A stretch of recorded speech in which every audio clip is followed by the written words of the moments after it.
journaliste. D'accord. yaa ngi dégg wala diffusion de fausses nouvelles la wala leneen. calculer li ñu si woo si nit est-ce que mat na fukk.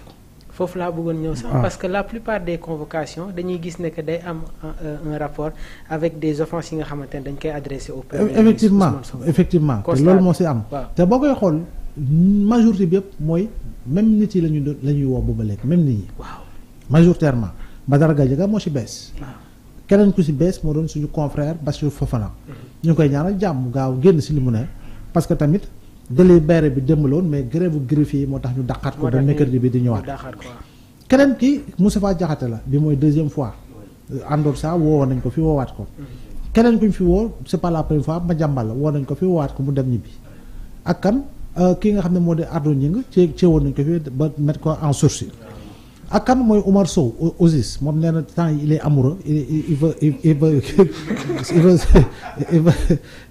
veut sortir du pays pour aller vivre son amour oui voilà je pense que loolu mais loolu jarul rek c'est naturel waaw donc mais waaw mais c'est normal qu'il vive et que cet amour là yàlla na ko si yàlla dafa jàmm ñaari yoon xawma bi yoon mooy ñaari yoon et ak ñoom Adama Adous Fall donc li si des yëpp calculer ko keneen ku si bees ñu cee ko ba tey mu nekk en instruction mooy Abdou Nguer ak ki nga xam ne moo di Assane Diouf donc li si des yëpp calculer ko c'est véritablement dans le cadre de la reddition des comptes waaw ñu fi tegagum loxo wala ñu dagg la bracelet électronique wala nga déposer caution c'est dans le cadre de la reddition des comptes waa léegi est-ce que si kaw loolu mën nga ne la liberté de l'expression est menacée non tey bu ñu si yeggee mais fii la ñuy toog wax ko bu ñu si yeggoon comme bërki démb nga xam ne bay génn sa kër yi lay yeb comme jigéen buy sëy xamal looy wax defal attention guddi na booy ñibbi si nañ la gunge booy nangam sangam booy et cetera tollatuñu jamono jooju tollatuñu jamono joo xam ne toog nañ fii loxo juróom presque juróomi journaliste li fi jógoon di yuuxu bariwul de yaa ngi dégg Serigne Saliou Gueye contribution la génne ci journalam bu gàtt 1500 caractères à peu près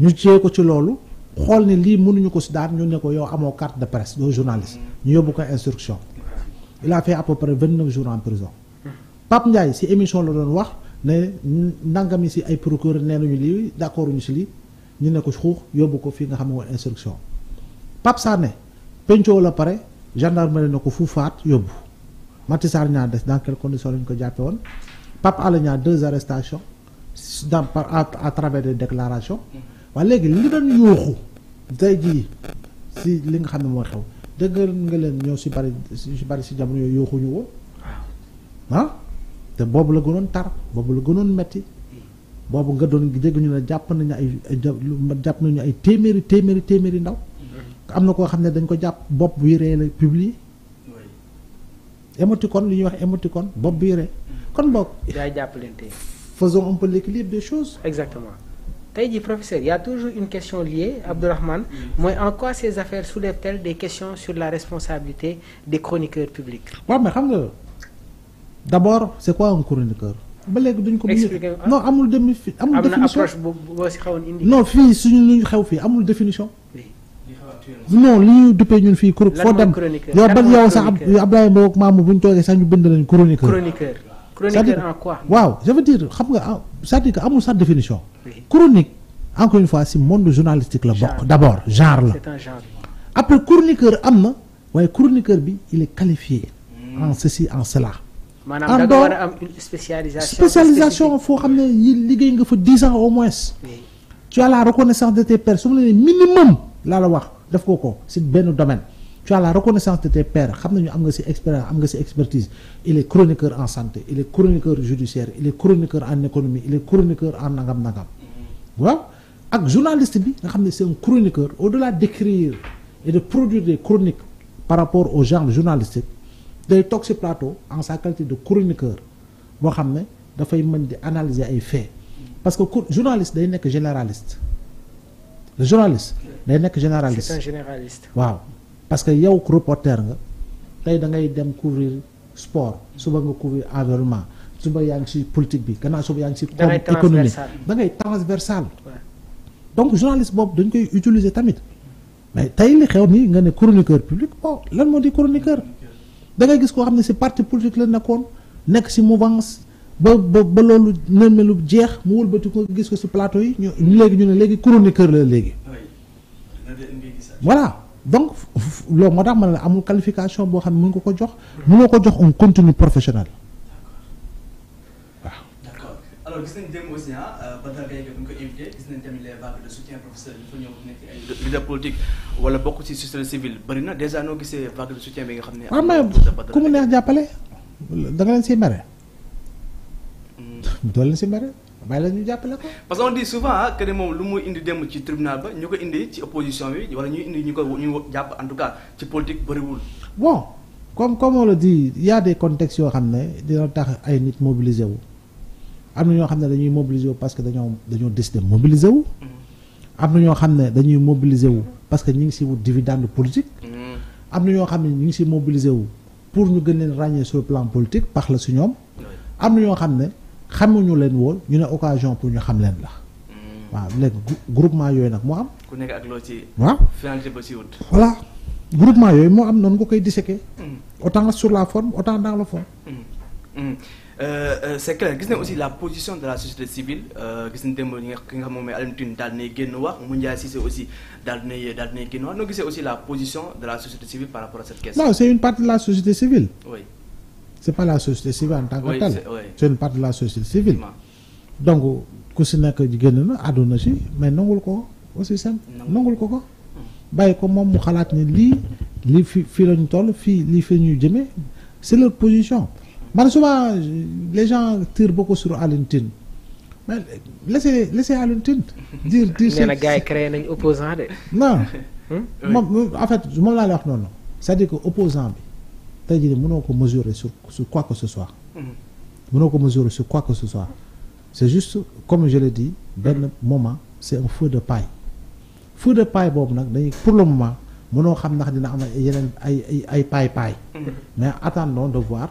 ce qu'il va se passer entre-temps bu fekkee ni génnaat na lan lay am bu fekkee ni cee nañ ko bu génnee lan lay am ñaar yooyu moo fi nekk te nañ ko bu génnee lan lay am waaw parce que gis nañ démb ñëw na tamit ki nga xam ne mooy Badara Gadiaga ni mu ñëwee ak ful bu mu àndal ak moom aussi gestes yi nga xam ne def nañ ko gis nañ aussi yenn journaux yi aussi di wax que ne bu génnee xëy na mën na dëggal boppam parce que la nature a horreur du vide actuellement yaa ngi koy wax très souvent amuñu politicien bu taxaw opposition bu taxaw pour dëggal boppam moom une fois bu génn est-ce que tamit mënul dëggal boppam si lan la muy dëggal boppam il crée son parti peut-être pour wane que ne moom carrément il est opposant non c'est un opposant moom kañ moom c'est un opposant mais il est beaucoup plus un opposant à Sonko.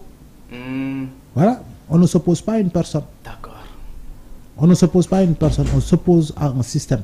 On s'oppose à une gouvernance mais on ne s'oppose pas à véritablement un homme mais quand tu t'opposes à un homme bon benn instant tamit dafa am durée de vie encore une fois. gouvernance ngay kii te gouvernance boo si opposé wu xam-xam ngay lal. déedéet dooy tërxër ndaxam saa yi de. waaw xam-xam ngay lal. indi ay débat waaw sur le si économie lan ngay wax. si finance publique yi lan ngay wax. te da nga koy maîtriser. lan ngay wax si infrastructure yi da nga siy wax. lan ngay wax si leneen ak leneen da nga siy wax. donc je pense que foofu nag moom il faudra ñu def si très attention parce que ñun dañoo teel a ñun fii dañuy teel a jay. ginaar. waaw. yaa ngi dégg. ba mu foog ni moom saa yu mat na kuy. dañuy teel a jay ginaar. day xew lu ndaw dañuy seeraat ñu jox ko benn ampleur boo xam ne yeggu fa mais aujourd'hui mënoo koo yegg mënoo naan ay suba bu dëggalee boppam. wala si nangam lan mooy topp si ginnaawam. attention c'est-à-dire que le buzz spontané. oui. ne voudrait pas dire un buzz continu. D'accord. Le buzz spontané. ne signifie pas un buzz continu. Voilà. Parce que on a vu ça avec par exemple je peux citer Pape Djibril Fall bu nekkee jàkkaarloo def tamit des belles analyses bu mu génne ci opposition bi lu mu yaakaaroon peut-être amul. non mais parce que du benn c'est deux mondes différents. Latif Coulibaly moo gënoon bokkoon na ci journaliste yi gënoon siiw Sénégal 2012 bu dafa def déclaration de candidature am portée par Benno Alternative après l'éclatement de Benno Siggil Sénégal dem benn parti bi dem ci Moustapha Niasse Benno ak Tanor juddu jàppale candidature Ousmane Tanor Dieng Benno Alternative juddu jàppale candidature Latif Coulibaly mais Latif bu mu toogee war a expliquer programme am lan la tamit du benn politique ak leneen du benn de attention voilà nu mu mujjee doon wax ni moom caution bi du moom kese ñi mu bokkal coalition bi ñooy cotiser pour kii waaw ak campagne bi noonu la mujjee bàyyi candidature am pour dem jàppale candidature Moustapha Niasse voilà donc la politique a des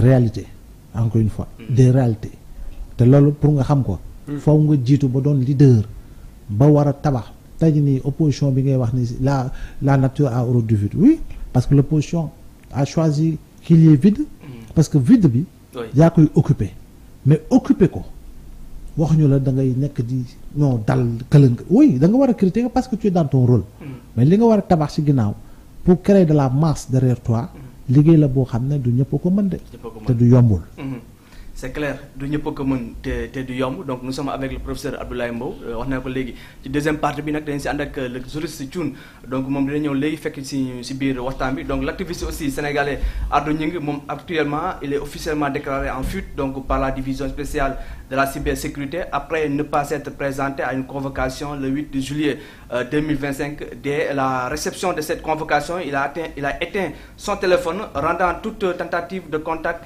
impossible. Donc actuellement, ñoo ngi koy seet tamit posture Ardo Gningue c'est la deuxième fois mu nekkoon en sursis pendant 2 ans. ñëwaat tamit. xam nga tey bon. il a fait une réaction. waaw lu mu waxati. def na réaction donc ci bile réaction tamit li mu si wax mooy je n'ai pas fui. Donc déclaré introuvable Ardo Gningue